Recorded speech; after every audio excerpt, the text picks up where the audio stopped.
ukaanza kufanya kazi za kudokoa dokoa, sema fanya nini?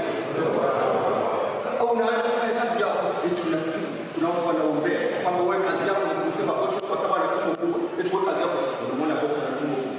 Tumbo alitakupeleka wapi? Wewe unataka kufanya nini? Umepewa kufanya nini?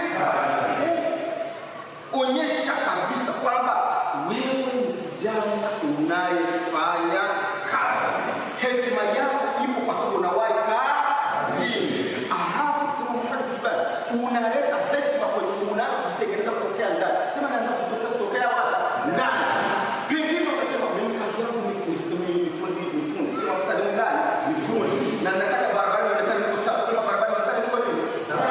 Chukua kabel weka yale mambo yako yale ya ufundi. Weka mambo yako yale ya ufundi. Weka pale kwenye kabel jaza mwe funga ziki weka begani. Na ndio wako na wale kazi. Umefika nini? Ndio kabisa yes.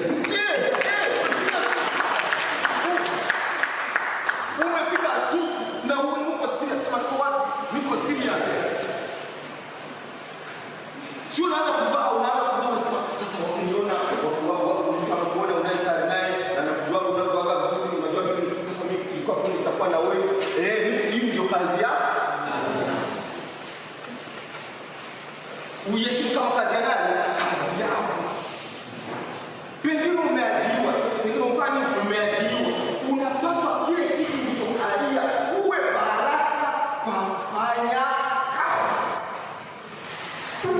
Kile nafasi ulionayo pale ulionayo sio shanga. Sio shanga. Hata kama una hela wakisha unatoka unaomba hata kazi fani ya kujitolea. Unajitolea kabisa. Na unaambia bwana, unaomba kazi fani kujitolea. Unawashana